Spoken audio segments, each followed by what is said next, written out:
인생은 신비입니다. 옛날이나 지금이나 시대를 초월하여서 인생에 대한 질문 중에 하나는 인생을 어떻게 살아가는 것이 맞는 것인지, 그리고 인생에 어떤 법칙이 있는지에 대한 것입니다. 그래서 우리는 어떤 분야에서 성공한 고수들, 그리고 오랜 인생을 살아온 저명한 분들의 말씀을 들으며 그것을 찾아보려고 합니다. 인생에서 가능한 오류를 피하고 성공할 수 있는 길을 찾기 원하기 때문입니다. 또한 인생의 법칙을 찾으려는 것은 어느 정도는 인생이 규칙대로 움직이며 공정하기를 바라기 때문입니다. 요즘에 오징어 게임이라는 한국 드라마 시리즈가 세계적으로 흥행하고 있는데요. 혹시 보신 분들 있으신가요? 456명의 사람들이 목숨을 걸고 게임을 해서 최종 승자가 456억 원의 돈을 받게 되는데요. 그 드라마 안에는 우리가 어렸을 때 했었던 무궁화 꽃이 피었습니다. 또 달고나 뽑기, 줄다리기, 구슬치기, 또 오징어 게임 등 여러 게임들이 나옵니다. 게임은 쉬운 것 같고 법칙은 모든 사람에게 공정하고 평등한 것 같지만 탈락하면 죽기 때문에 또 잔혹해 보입니다. 그리고 사실 그 게임 안에서도 여러 운이 작용을 하며 그 게임에 참여하도록 선택할 수밖에 없는 사람들, 사회에서 빚쟁이 또 패배자가 된 그들의 현실의 삶이 이미 공정하지 않습니다. 부정의와 모순으로 가득 찬 현실 세상을 보여주는 것이어서 많은 사람들이 공감하는데요. 우리가 살아가고 있는 세상이 비슷합니다. 그런데 우리는 게임이 아니라 현실에서 살고 있습니다. 그렇다면 우리는 어떤 법칙을 선택하여 살아가야 할지 고민하게 됩니다. 우리가 나누고 있는 전도서에서도 지혜를 연구하고 또 연구한 지혜자 솔로몬은 인생을 고민하고 또 인생에 대한 해답을 찾고자 합니다. 그리고 그의 연구 결과는 다음과 같습니다. 전도서 8장 17절을 보시면 또 내가 하나님의 모든 행사를 살펴보니 해 아래에서 행해지는 일을 사람이 능히 알아낼 수 없도다. 사람이 아무리 애써 알아보려고 할지라도 능히 알지 못하나니 비록 지혜자가 아노라 할지라도 능히 알아내지 못하리로다. 인생을 알 수 없다는 연구 결과입니다. 인생은 모순으로 가득 찬 수수께끼이고 불확실합니다. 현재도 그러한데 미래를 생각하면 어떻게 변할지 더 예측하기가 어렵습니다. 그만큼 인생은 신비인 것이죠. 그러므로 우리는 우리가 살아가는 세상을 창조하시고 주관하시는 하나님께 인생의 지혜를 구하기 원합니다. 하나님께서는 하나님의 지혜를 우리에게 나눠주기 원하십니다. 하나님의 지혜에는 하나님의 뜻이 담겨 있고 또 우리를 선한 길로 인도해 주시는데요.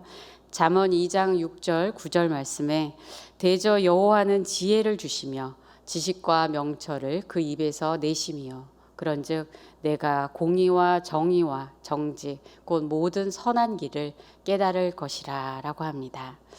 이제 전도서 결론 부분인 11장 12장을 통해서 불확실한 미래로 나아갈 때 우리가 어떻게 살아가기 원하시는지 하나님의 말씀을 함께 듣기를 원합니다.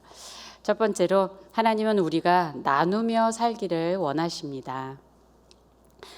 1절에서 2절 말씀 보시겠습니다. 너는 내 떡을 물 위에 던져라. 여러 날 후에 도로 찾으리라. 7에게나 8에게 나눠 줄지어다. 무슨 재앙이 땅에 임할는지 내가 알지 못함이니라. 내 떡을 물 위에 던지라는 말은 무슨 뜻인가요? 만약 음식을 물 위에 던졌는데 그것이 물 위에 이렇게 흘러가다가 정말 필요한 사람이 그것을 건져서 먹게 된다면 참 선한 일이 될 것입니다. 마틴 루터는 이 구절을 하나님이 주신 것으로 다른 사람이 죽을 처지에 이르지 않게 넉넉하게 베풀라라는 뜻으로 해석하였습니다. 그런데 여기서 우리는 질문을 하게 됩니다. 이 말씀처럼 무슨 재앙이 임할는지 모르는데 미래를 대비하기 위해서 더 많이 쌓아 놓아야지 나누며 살라고 하는 게 맞는가라는 것이죠. 여러분은 어떻게 생각하십니까? 하나님은 이러한 때에 나누라고 하시는데요. 그렇다면 그 의미를 찾아보기 원합니다. 첫 번째로 보상을 기대하지 않고 나누는 것이 복이 됩니다. 하나님은 우리의 생각보다 한 걸음 더 나아가서 주고받는 것, give and take도 생각하지 말고 베풀라고 하십니다. 떡을 물 위에 던지면 그것이 누구에게 이르게 될지 알지 못합니다. 그러니 섬김을 받은 사람이 나에게 다시 보상할 수 없는 것이죠. 이처럼 보상을 기대하지 말고 섬기라는 것입니다.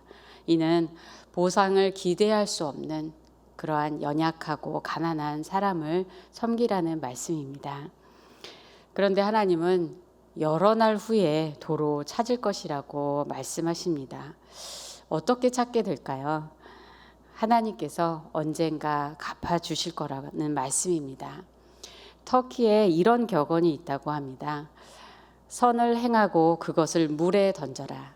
물고기가 몰라주면 하나님께서 알아주신다. 물고기는 모르지만 하나님은 다 아신다는 것이죠. 그런데 그 여러 날 후에라는 말, 그 날이 언제인지는 우리가 알 수 없습니다. 여러 날 후에 나에게 돌아올지, 내 자녀들에게 혹은 그 다음 후손에게 언제 돌아올지 모르는 것입니다. 하지만 베풀고 나누는 삶을 살 때 하나님의 섭리 가운데 전혀 생각하지 않은 때에 전혀 생각하지 못한 그러한 모양으로 방법으로 돌아오는 경험을 하게 될 것입니다. 하나님은 잠언 11장 25절에 구제를 좋아하는 자는 풍족하여질 것이요 남을 윤택하게 하는 자는 자기도 윤택하여지리라 라고 하였습니다.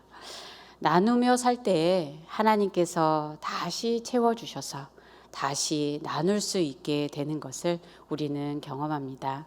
그래서 하나님께서 우리와 함께 또 우리를 통해서 신비롭게 일하시는 놀라운 경험을 하는 축복이 있습니다. 전에 어떤 목사님과 신방을 갔을 때 항상 지갑에 100불을 준비하여서 어려운 사람들을 돕기 위해 갖고 다닌다는 목사님의 말씀을 들었습니다. 저도 어머니가 항상 힘든 사람들을 도우시는 모습을 보고 자라서 어려운 사람을 만나면 섬기곤 했지만 그 목사님을 보고서 그때부터 그 용도를 위한 봉투를 따로 준비하여서 지갑에 넣고 다니게 되었습니다. 그러다가 정말 어려운 분을 만나면 개인적으로 섬기는데요. 또 비워지면 하나님이 놀랍게 또 채워주시는 것을 많이 경험합니다. 그런데 가끔 없을 때가 있는데요. 그때 또 도와줘야 하는 분을 만나게 되면 급하게 저는 오 목사님을 찾습니다. 오 목사님은 거의 항상 넉넉하게 준비되어 있으십니다. 그런데 제가 여러 번 또 요청한 적이 있어서 급하게 요청을 하면 아시고 섬길 수 있도록 도와주십니다. 그리고 나서 돌려드리면 목사님은 잊고 계시다가 공돈이 생겼다고 좋아하십니다. 오늘도 뱃모로 보내드렸는데 생각지 못한 공돈이 생겼네요 라고 기뻐하시더라고요. 사실 우리 담임 목사님께서 항상 성심으로 사람들을 섬기시고 또 다른 사람들을 잘 되게 하시며 늘 본을 보여주십니다. 그래서 목회자들뿐만 아니라 우리 성도님들 중에도 보이지 않게 섬기시는 분들이 정말 많습니다. 그 중에 한 분을 얘기하자면 이번에 새로 공동체가 바뀌면서 저희 공동체 어떤 목자님을 주일에 만나 얘기를 나눴습니다. 팬데믹 중에도 계속 홈리스를 섬기시는 그 사역을 하고 계시는데 동역하는 분들과 함께 사업도 같이 하시고 계시는데요.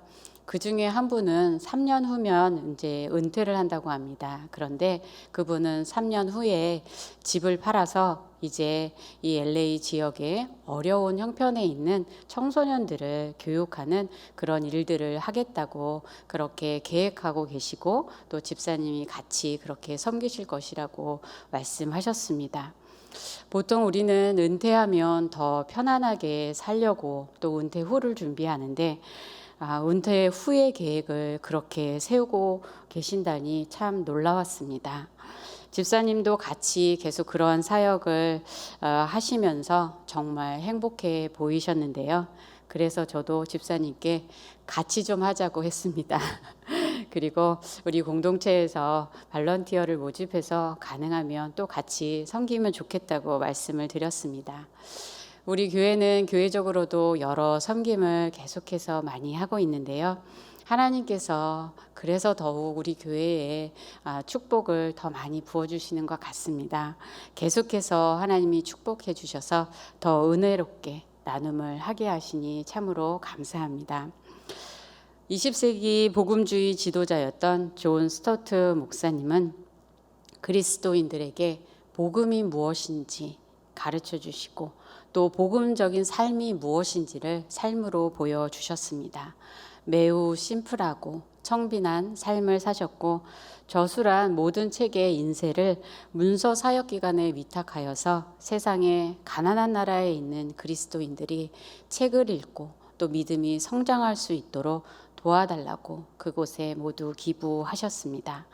마지막으로 쓴 제자도라는 책에서 목사님은 그리스도인들이 책임 있는 삶을 살라는 부르심은 책임 있는 증인이 되라는 부르심과 연결된다라고 하면서 이렇게 말합니다. 그분이 우리를 탐욕에서 구원하지 못하신다면 그리스도의 구원에 대한 선포는 온전할 수 없고, 우리가 우리 소유의 선한 청지기가 되지 못한다면 그분의 주되심에 대한 선포도 온전할 수 없으며, 우리가 궁핍한 이들에 대해 마음을 닫는다면 그분의 사랑에 대한 선포도 온전할 수 없다.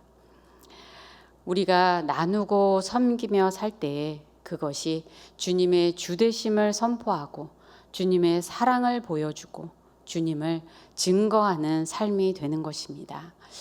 우리를 위해서 자신의 모든 것을 내어주신 그 예수님을 전하는 삶이 가장 복된 삶이 될 것입니다. 두 번째로, 우리 손에 있는 것에서 나누는 것이 복이 됩니다. 그러면 어떻게 얼마나 나누어야 할까요? 이전 말씀에 떡을 7에게나 8에게 여러 사람에게 나눠주라고 합니다. 생명을 유지하는 데 필요한 것조차 없는 사람들을 많이 돌아보고 나누라는 말씀입니다. 그것이 하나님이 우리 각자에게 몫을 할당하여 주신 이유입니다. 우리는 전도서 앞부분에서 수고한 것을 거두고 즐거워하며 누리게 되는 것이 하나님이 주신 몫이요 선물이라는 것을 배웠습니다. 그것을 허락하신 분이 하나님이시죠. 그러므로 우리 손에 있는 모든 것이 하나님께 받은 것임을 기억하며 하나님의 뜻대로 사용해야 합니다. 그러기 위해서 우리는 손을 펴야 합니다. 한번 내 손에 들어온 것은 절대 못 나가라고 하면서 손을 펴지 않는 분도 있는데요. 우리 교인 중에는 없는 것 같습니다. 그런데 신명기 15장 7, 8절을 보시면, 내 하나님 여호와께서 내게 주신 땅 어느 성읍에서든지 가난한 형제가 너와 함께 거주하거든 그 가난한 형제에게 내 마음을 완악하게 하지 말며 내 손을 움켜쥐지 말고 반드시 내 손을 그에게 펴서 그에게 필요한 대로 쓸 것을 넉넉히 구워주라 라고 합니다. 이 말씀을 보면 손을 펴기 위해서 먼저 완악해진 마음이 펴져야 합니다. 마음이 굳어져 손을 펴지 못하는 것은 미래에 대한 두려움이 있기 때문이죠. 현재 먹고 살 수 있어도 돈이 떨어지고 힘들어질까 봐 두렵고 걱정이 되기 때문입니다. 또한 그래서 더 많이 소유하여 걱정 없이 안정적으로 살고 싶은 그러한 욕심도 있기 때문입니다. 그런데 얼마나 많이 가져야 더 안정감을 느끼게 될까요? 그러므로 우리는 우리의 마음을 어디에 두고 사는지 살펴보아야 합니다. 디모데전서 6장 17절 말씀에 내가 이 세대에서 부한 자들을 명하여 마음을 높이지 말고 정함이 없는 자들 재물에 소망을 두지 말고 오직 우리에게 모든 것을 후히 주사 누리게 하시는 하나님께 두라라고 합니다. 언제든 사라질 수 있는 재물에 마음을 두지 말고 하나님께 두어야 합니다. 그러므로 나눔은 미래에 대한 두려움으로부터 또 물질의 유혹과 탐욕으로부터 우리 마음에 자유를 가져다 줍니다. 결핍에 초점을 맞추던 우리의 마음이 나눔을 통해 후히 주시는 풍부하신 하나님께로 옮겨지게 되는 것이죠. 그리고 하나님의 부요하심을 경험하며 믿음이 더 자라게 됩니다. 누가복음 12장 27절에 너희 아버지께서는 이런 것이 너희에게 있어야 할 것을 아신다라고 말씀하셨습니다. 하나님 아버지는 우리에게 있어야 할 것을 아시고 그리고 그 필요를 채워주십니다. 파커 팔머는 이런 말을 하였습니다. 움켜쥐면 적어지고 내려놓으면 많아진다. 움켜쥐면 더 적어지고 내려놓으면 많아지게 됩니다. 그리고 그의 책에서 결핍을 두려워하는 우리에게 하나님이 원하시는 것은 우리가 추구하는 그 안전이 돈으로 살 수 없다는 것을 깨닫고 모든 것을 내려놓고 하나님의 은혜 안에서 살 때에 안전을 경험하게 될 것이라고 말합니다. 그러므로 무엇이 다가올지 모르는 미래를 알 수 없는 인생이어서 더 많이 가지려는 것이 아니라 더 크신 하나님의 은혜를 구하며 나누는 삶이 복된 것입니다. 전도서 3장에서는 인생에서 겪는 여러 때들에 대해서 말했습니다. 그러한 때마다 하나님이 도와주시고 또한 어려운 때가 지나가게 하시고 우리의 삶을 더 아름답게 만들어 가시는 것을 우리는 경험해 왔습니다. 하나님의 은혜를 구할 때에 우리의 마음이 겸손해지게 됩니다. 나눌 때에 마음이 더 풍요해집니다. 우리가 무엇을 나눌 수 있을까요? 물질뿐만 아니라 우리의 마음을 나누고 격려의 말을 나누고 또 기도로 섬길 수 있습니다. 그러한 삶 자체가 축복이라는 것을 생각해 보게 됩니다. 그런데 하나님은 그 위에 축복을 더하여 주시겠다고 성경의 여러 곳에서 약속해 주십니다. 신명기 15장 10절을 보시면 너는 반드시 그에게 줄 것이요 줄 때에는 아끼는 마음을 품지 말 것이니라. 이로 말미암아 내 하나님 여호와께서 내가 하는 모든 일과 내 손이 닿는 모든 일에 내게 복을 주시리라 라고 합니다. 이러한 하나님의 축복을 많이 받아 누리고 나누는 우리 모두가 되기를 소원합니다. 오늘 말씀에서 두 번째로 하나님은 우리가 성실하게 살기를 원하십니다. 오늘 3절 말씀 보시겠습니다. 구름에 비가 가득하면 땅에 쏟아지며 나무가 나무로나 북으로나 쓰러지면 그 쓰러진 곳에 그냥 있으리라. 하늘에 구름이 가득하면 결국 비가 쏟아지게 되고 나무가 쓰러지면 다시 일어나는 것이 아니라 쓰러진 자리에 그대로 있게 되는 것. 이처럼 자연은 하나님이 만드신 원리를 따라 움직입니다. 전도서를 여는 1장에서도 해가 뜨고 지며 바람은 이리저리로 돌고 또 강물은 바다로 흐르며 다시 돌아가는 자연의 흐름에 대해서 묘사했습니다. 이제 전도서 마지막에 이르러 다시 자연의 흐름을 상기시키며 우리의 인생도 하나님의 원리를 따라 살아야 함을 말씀하는 것입니다. 먼저 우리는 때와 시기를 잘 알지 못한다는 것을 겸손하게 인정해야 합니다. 우리는 먹구름을 보면서 비가 올 거라고 예측은 하지만 정확히 언제 비가 내리는지 그때를 알지 못합니다. 그래서 풍세를 살펴보고 구름을 바라봅니다. 그런데 4절 말씀을 보시면 풍세를 살펴보는 자는 파종하지 못할 것이요 구름만 바라보는 자는 거두지 못하리라 라고 합니다. 이 말씀은 무슨 뜻인가요? 계속 상황만 살피다가 씨를 뿌리는 시기를 놓치고 결국 열매를 거두지 못할 수도 있다는 겁니다. 타이밍을 잘 맞추어서 대박이 나면 참 좋겠는데 그 타이밍을 맞추는 것이 매우 어렵습니다. 전도서 9장 11절을 보면 시기와 기회는 모든 사람에게 온다고 합니다. 그런데 여기서 인생을 또다시 알 수 없는 것은 준비된 사람이 또 유리해 보이는 그 사람이 반드시 성공하는 게 아니라는 것입니다. 전도서 9장 11절 말씀을 보시면 내가 다시 해 아래에서 보니 빠른 경주자들이라고 선착하는 것이 아니며 용사들이라고 전쟁에 승리하는 것이 아니며 지혜자들이라고 음식물을 얻는 것도 아니며 명철자들이라고 재물을 얻는 것도 아니며 지식인들이라고 은총을 입는 것이 아니니 이는 시기와 기회는 그들 모두에게 임함이니라.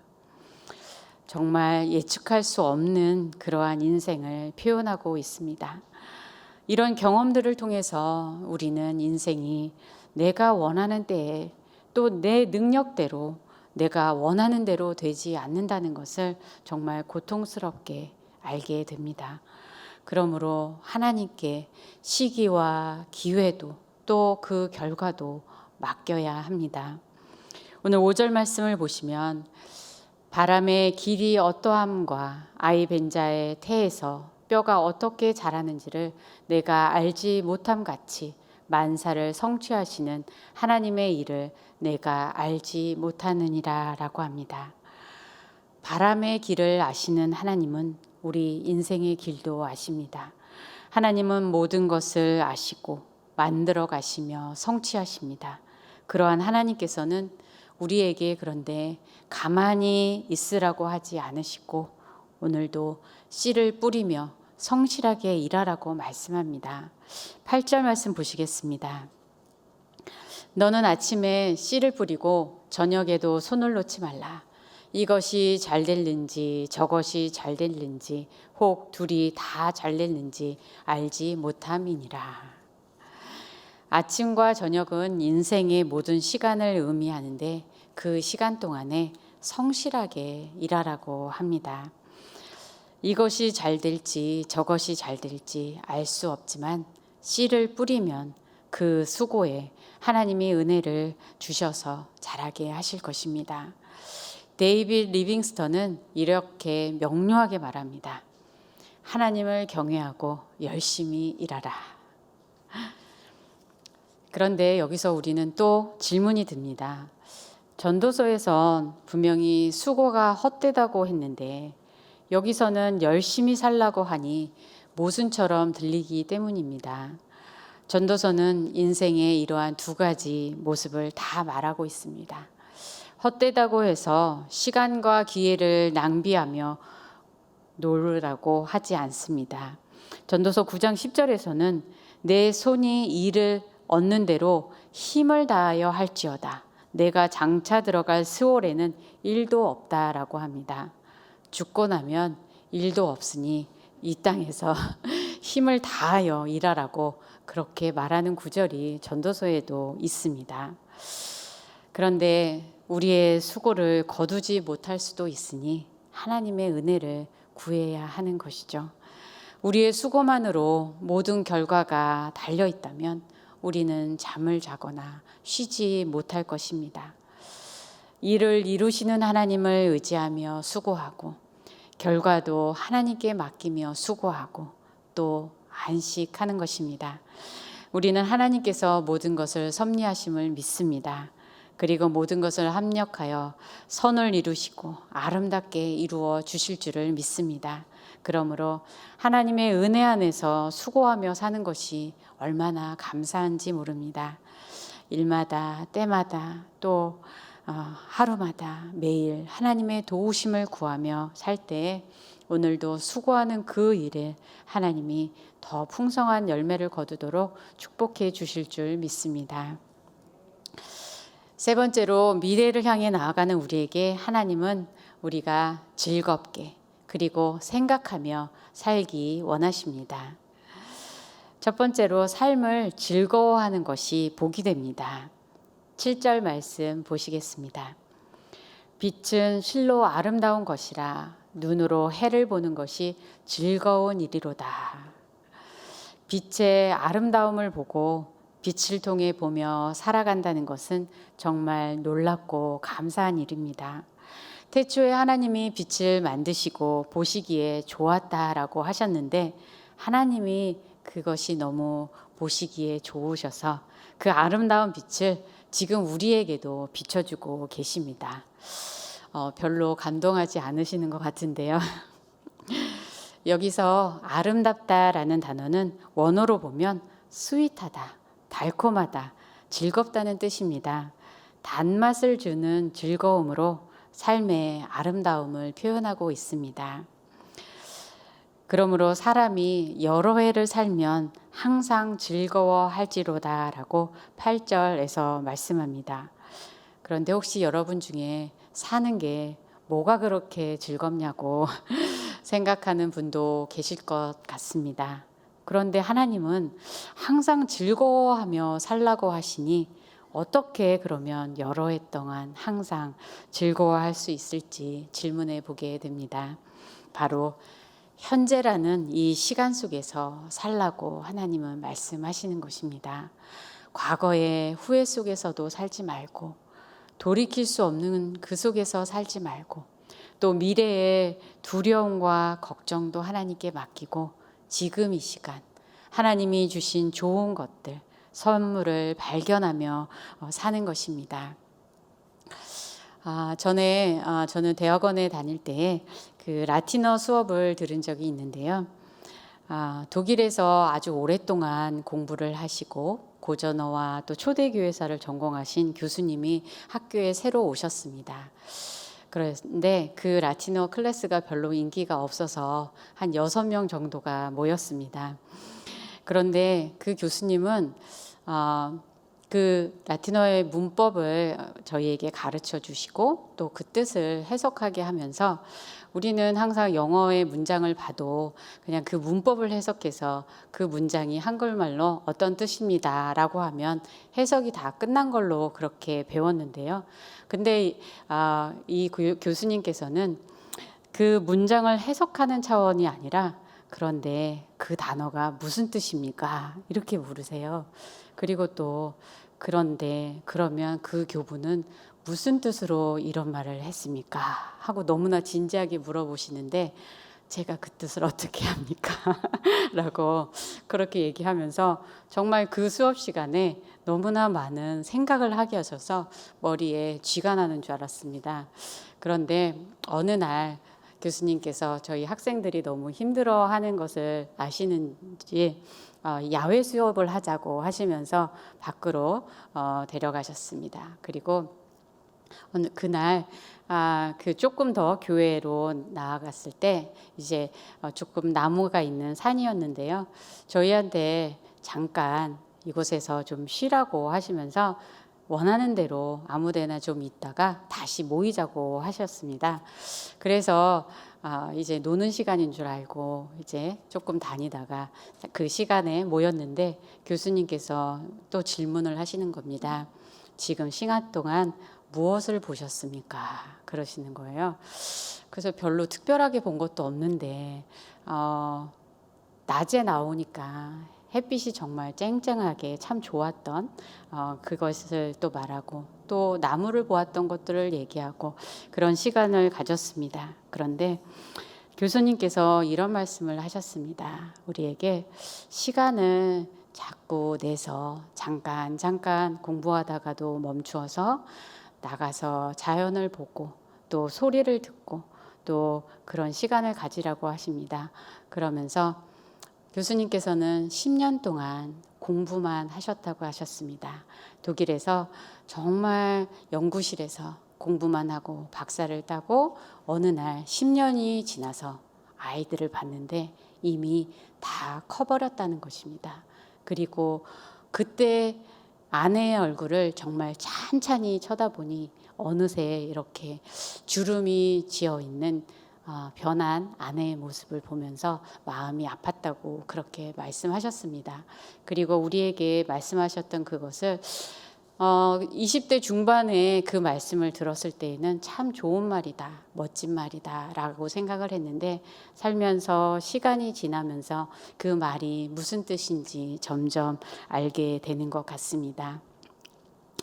지난주 아카데미 사과정에서 가정 생활에 대해서 나누었는데요. 어느 권사님께서 어떻게 하면 남편과 잘 지내고 행복하게 지낼 수 있는지 자신의 경험담을 나눠주셨습니다. 그러시면서 젊을 땐 정말 엄청나게 다퉜다고 말씀하셨습니다. 본인이 고집이 너무 센데 그래도 많이 참았는데, 남편에게 물어보니 남편이 다 참았다고 그렇게 말씀하셨다는 것입니다.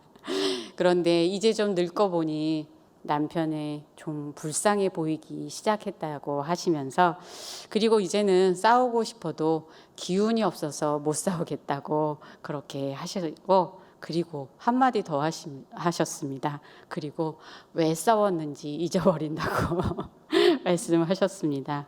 그래서 저도 권사님의 경지에 들어가려면 싸운 이유를 잊어버려야겠구나라는 생각을 또 하게 되었습니다.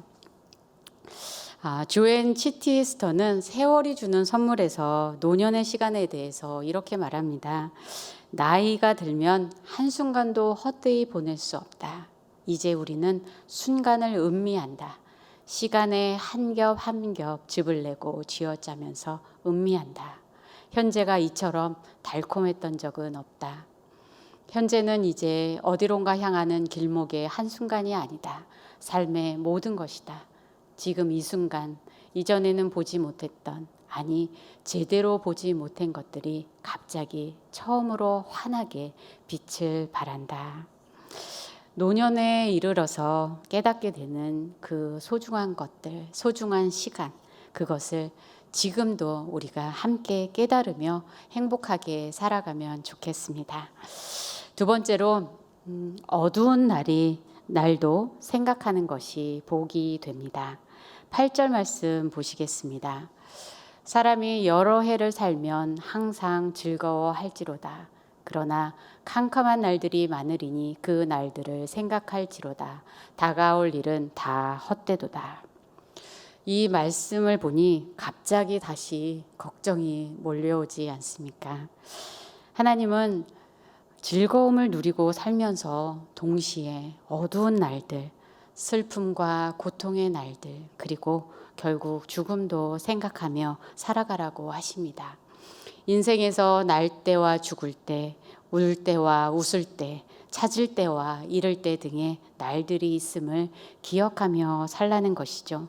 그러한 어두운 때가 있기에 현재의 삶을 더 즐거워하며 감사할 수 있게 되고, 어두운 때가 오면 그때도 하나님의 섭리를 믿는 것입니다. 전도서 7장 14절에는 형통한 날에는 기뻐하고 공고한 날에는 되돌아보아라. 이 두 가지를 하나님이 병행하게 하사 사람이 그의 장래일을 능히 헤아려 알지 못하게 하셨느니라.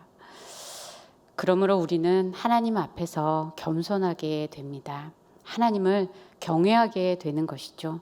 하나님은 캄캄한 날을 그런데 생각하라고 하셨지 두려워하라고 하지 않으셨습니다. 어떤 때가 오더라도 하나님을 두려워하며 경외하며 사는 것입니다. 왜냐하면 어둠 중에도 하나님께서 그 어둠 중에 함께 하시며 은혜를 주시기 때문입니다. 그리고 어둠 중에 빛을 비춰 주십니다. 이사야 9장 2절에 흑암에 행하던 백성이 큰 빛을 보고 사망의 그늘질 땅에 거하던 자에게 빛이 비치도다라고 합니다. 예수님은 흑암 중에 있던 사망의 그늘진 땅에 있던 우리에게 빛을 비춰주시고 우리를 건져주셨습니다. 그리고 우리의 선한 목자가 되어 사망의 음침한 골짜기를 지날 때에도 함께 하시며 영원히 우리를 인도해 주십니다.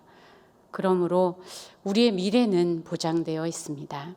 우리가 결국 도달하게 될 죽음 넘어 새로운 삶은 가장 영광스러운 모습일 것입니다. 주님과 함께 그날의 승리를 축하하며 하나님 나라의 아름다움과 기쁨과 영광을 함께 누리게 될 것입니다. 우리는 이미 그러한 기업을 받았습니다. 그러므로 지금도 그것을 기뻐하며 살아가기를 소원합니다. 전도서의 마지막 결론은 12장 13절 말씀을 보시겠습니다. 일의 결국을 다 들었으니 하나님을 경외하고 그의 명령들을 지킬지어다. 이것이 모든 사람의 본분이니라. 인생에 관한 모든 지혜를 구했던 솔로몬은 마지막에 결국 하나님을 경외하고 그의 말씀을 지키는 것이 사람의 본분이라고 말합니다. 그것이 인생의 최고의 지혜입니다. 하나님을 경외하는 것이 지혜의 근본입니다. 하나님을 경외하는 사람이 복이 있습니다.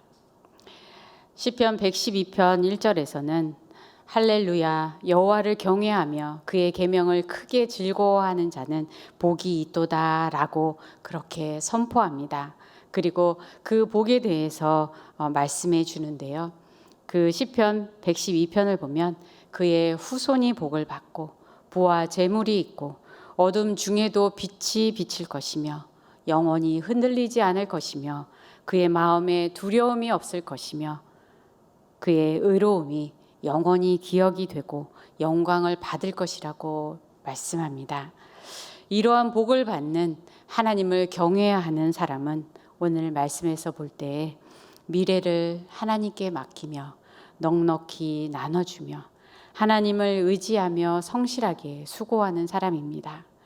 또한 현재의 삶을 즐거워하고 감사하며 또 겸손하게 어두운 날도 생각하며 사는 사람입니다. 인생에서 사라질 헛된 것들을 좇는 것이 아니라 하나님의 말씀을 따라 살아가는 사람입니다. 하나님을 경외하는 사람에게 하나님은 큰 은혜를 베풀어 주십니다.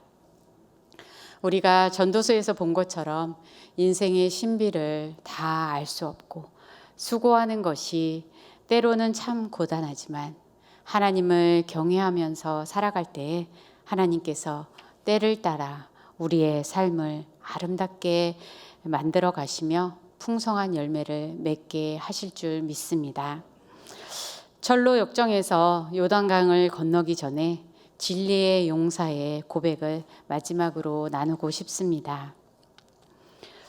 이제 나는 내 아버지의 집으로 갑니다.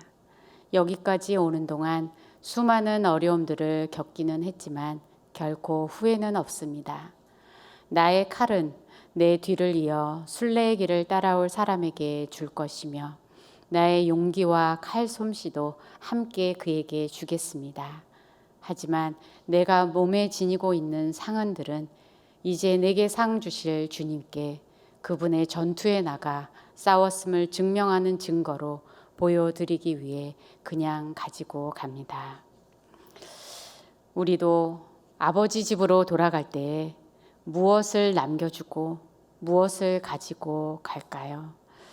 우리 주님과 함께 동행하며 십자가의 은혜와 능력을 힘입어 끝까지 승리하고 하나님께 수고했다는 칭찬과 위로와 상을 받고 그 나라의 영광을 모두 함께 누리게 되기를 주님의 이름으로 간절히 소원하고 축복합니다. 기도하시겠습니다. 참 좋으신 하나님, 하나님의 크고 풍성한 은혜와 사랑에 늘 감사를 올려드립니다. 하나님께서 우리의 삶에 우리 모든 인생의 주인이 되심을 먼저 고백합니다. 우리가 이 땅에 태어나고 다시 돌아갈 때도 이 땅에서 살아가는 모든 때도 하나님이 주관하고 계시며 섭리하고 계심을 믿습니다. 때로 우리가 살아가면서 어떻게 사는 것이 맞는지 무엇을 구하는 게 맞는지도 모를 때가 있습니다. 이 시간 우리가 원하고 우리가 보기에 좋은 것들을 다 내려놓고 하나님의 지혜를 구합니다. 하나님께 우리의 마음을 온전히 열어 드리오니 지혜의 말씀으로 우리를 선하게 인도하여 주시고 성령님께서 지혜를 깨닫게 하여 주시옵소서. 그리하여 하나님을 온전히 경외하며 하나님이 기뻐하시는 뜻을 따라 살아 하나님이 주시는 축복을 받아 누리고 나누며 하나님께 영광 돌리는 삶을 살아가도록 인도하여 주시옵소서. 오늘 하루 수고하고 잘 마치는 것도 감사하고